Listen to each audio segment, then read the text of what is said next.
Hey guys, what's happening? So today I thought we would talk about whether or not you are going to be able to get parts for your Challenger or Charger in the future. Now it's a question that I've seen asked quite a few times, both on multiple forums or on the Challenger and Charger subreddits. People that are wondering about, is it smart to buy a used Challenger or Charger right now when Dodge has stopped production of them? Will they be able to get parts down the road? Some people are worried about if they can get parts even 10 years down the road. Some people are worried about the electronics. Other people are worried if they're going to be able to get body panels or anything like that. So let's dive in and try to answer these questions the best we can. Okay, so now before we look at current day, let's backtrack a little bit. Now when Dodge announced that they were going to start remaking the Challengers and Chargers back in 2008, I was incredibly excited. Now, having gone to Barrett-Jackson the year before and having seen the Challenger concept car that Dodge had laid out, I was unbelievably stoked. I was fired right up about this new model. And to give you a little bit of background on what the car landscape was like back then, it was kind of a little lame.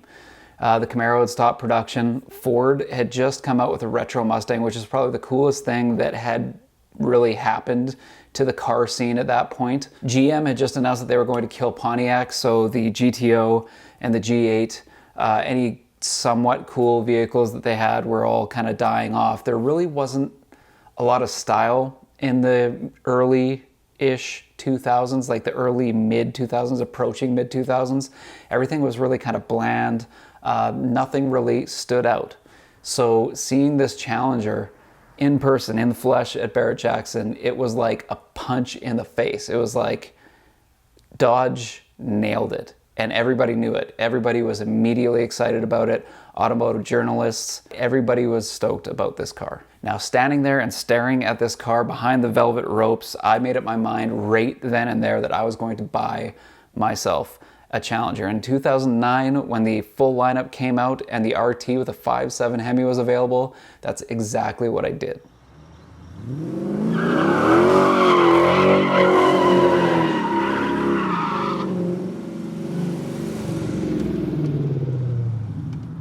Now, things started out not bad for the Challenger. In 2009, the first year the full lineup was available, Dodge sold 25,800 Challengers in the States. Now, they quickly topped that for 2010 and 2011 with 36,000 and 38,000 units sold, respectively.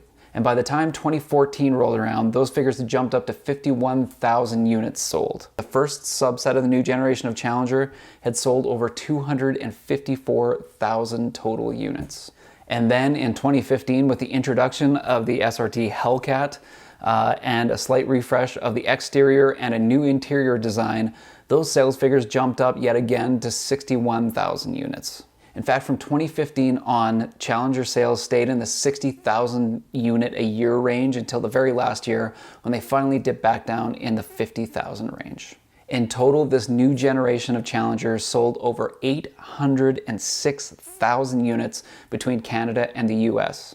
And for a performance two-door car, these sales figure numbers were great. In fact, in 2021 and 2022, the Challenger outsold both the Mustang and the Camaro, something that Dodge has never really been able to do, going all the way back to the 70s when the Mustang was murdering the Challenger in sales, even though the Challenger, for its first year of production in 1970, sold over 100,000 units. So this was a super huge accomplishment for Dodge, as well as just showcasing the popularity that the Challenger had amongst car enthusiasts. So you may be asking yourself right now, what do these sales figures really have to do with anything? Well, the sheer sales numbers and popularity of this car alone bode really well for the aftermarket jumping on board and making parts for this car in the future. Now, you'll see it's often repeated, but it is a common misconception that manufacturers have to keep making parts for vehicles 10 years after production has finished. But this is actually not technically true.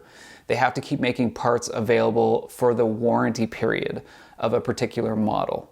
Once that warranty period of the last year of that model expires, they're really under no obligation to keep making parts for these cars. Now, in tackling a question like this, I think it's particularly valuable to look at the past and see what we can analyze from it. So in the late 60s and early 70s, the muscle car craze came on in a big hurry, with manufacturers trying to scramble to cash in on the muscle car craze.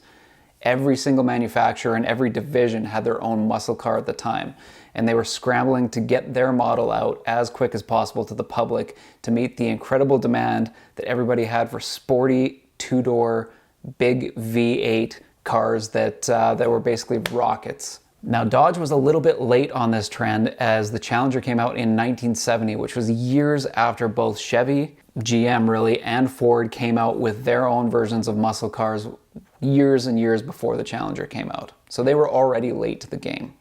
What's wrong, officer?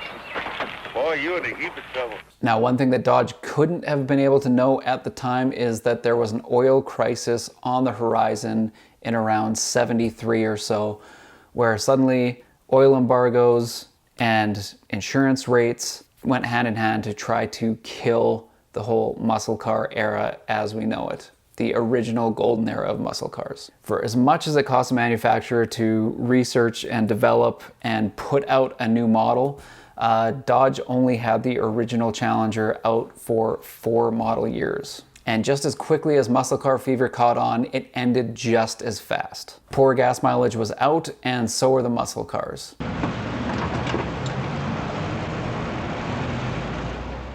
People can no longer afford to run cars that do 12 miles to the gallon. Petrol stations can no longer afford to fill up cars whose tanks take 20 gallons. The monsters are dying of thirst. The energy crisis is killing them. Any of the muscle cars that kind of did stick around, like the Firebirds and Camaros at the time, even the Mustangs, were severely neutered, with big V8s making 150 horsepower for years and years. It was crazy seeing a 5.7 liter Chevy or a 5 liter come out with 145 horsepower was quite frankly pathetic, but it would go on this way for years as the public's appetite for high performance and low mileage was just seemingly done. Now, if we look specifically at the Challenger, the first generation ended in 1974. And if we look 10 years out from that, it's kind of interesting. Demand was completely zero. Mid-80s, nobody wanted muscle cars. You couldn't give them away. They were super cheap. You could get a 440 Challenger for $1,000. Dime a dozen. Nobody wanted them. The demand wasn't there. If you wanted to find a Hemi-powered car, you could easily do it for quite cheap. The demand wasn't there. The interest wasn't there at the time. Now, it's crazy to think about that today, especially with the crazy hundreds of thousands of dollars that a lot of these cars are getting at classic car auctions like Barrett-Jackson. But I bring that up to frame a few things. Muscle cars hit an all-time low in popularity in those years. You could barely give them away. If you were in 1985 and you went up to somebody and asked them if you think that parts availability for these cars would be available way, way down the road, they'd probably say, who cares? Nobody wants them. Yet, if you fast forward a decade or so, maybe a little more than that, and pick yourself up a Year One or a Classic Industries catalog, you'll find that you can buy almost any part under the sun for a Challenger of 1970 through 1974. Does your 1972 Challenger have a torn driver's seat? No problem, they have factory correct upholstery and factory colors in cloth or vinyl. And if you had a Challenger with floor and trunk panels that were rusted right through where you could put your entire foot right through them, that's no big deal. You can buy brand new floor, trunk panels, frame rail pieces, and weld them in as a direct fit, just like they came from the Dodge factory themselves. You can pretty much build an entire car from the parts in these catalogs. They have damn near everything. And to be honest here, I think our Challengers will follow a similar path. Now, I've seen various posts from people that had their 2008, 2009 Challengers get in a collision, had their side curtain airbags go off, and they're having a hell of a time trying to get parts, specifically the headliner. Really difficult to find. I've heard of people driving 2010 Challengers that had their power steering pump go out on them, that they're having one heck of a time trying to find a new pump for because they don't make that specific pump for it. And because of slight changes to the lineup in 2015, we're seeing a weird middle ground where we're waiting for the aftermarket to catch up in making parts for the earlier variation of this generation of Challenger. Now, will replacement power steering pumps ever be available for these years of Challengers? Of course it will. It's just going to take a little bit for the aftermarket to start producing them when the demand is high. And the demand will be high because a lot of cars that are in this year going forward in the next 10 years will need new power steering pumps eventually. Same thing with axles. When I snapped my axle at the track last year, I had a heck of a time trying to find new factory axles to put in my car. There was a crazy long wait list, and they didn't even have an estimated date of arrival for them. You could just put yourself on a list that was 50, 60 people long, and zero idea when parts would ever be available, even for the people that are already on the list. So instead, I just went with the aftermarket and got new drive shaft shop, man, that is such a tongue twister, racing axles that were way stronger than the factory axles anyway. Way better buy. I just went aftermarket and had it installed on my car within 3 weeks. I think the fact that Dodge sold over 800,000 Challengers, and just the part that the Challenger plays in pop culture bodes really well for the chances that we're going to see parts manufacturers start to manufacture parts for these cars down the road in the future. Now, I have seen the counter argument to this where some people believe that because younger people who are just turning 16 to 18, they aren't driving as much as previous generations did. They don't look at cars the same way. They kind of have a different mindset. So they feel like the next generation isn't really going to care about Challengers way down the road, and they're not going to want to restore these cars, to fix them up, to work on them, and therefore the demand is not going to be there, and there's going to be no parts available in the future. Now, I don't think I really agree with this take for a couple reasons. For starters, Hellcats are featured in TV shows, song lyrics, very prominently in pop culture everywhere you look. It's all over social media. They're really all over anything to do with cars, anything to do with TV shows, anything to do with action shows. You name it, Challengers are everywhere in pop culture. And it's this same pop culture that is going to leave an impression on the younger generation of kids growing up, that eventually they're going to see as kind of nostalgic years down the road. I feel like if you could only pick 5 vehicles that you would think that this generation just getting out of high school now is the most likely to fix up down the road and want to make a project car out of, I feel like the Challenger and Charger is going to be extremely high on that list. I think it's going to be on anybody's list for that generation, like absolutely guaranteed. Which means down the road, it's very likely there's going to be quite a bit of demand for aftermarket support. Now, if you combine that with the high amount of Challengers that were sold, that's a lot of cars that people are going to want to fix up. And if there's a market, there will be a business that will be there to exploit that market. And another reason I do disagree with that counterpoint is the fact that 3D printing has really taken off in the last 10 or so years. The technology has just gotten crazy. I mean, you break a plastic piece of some case that you use to carry around camera gear, somebody has that dimension and that blueprint there ready for you to print a brand new one and just fix it on the spot.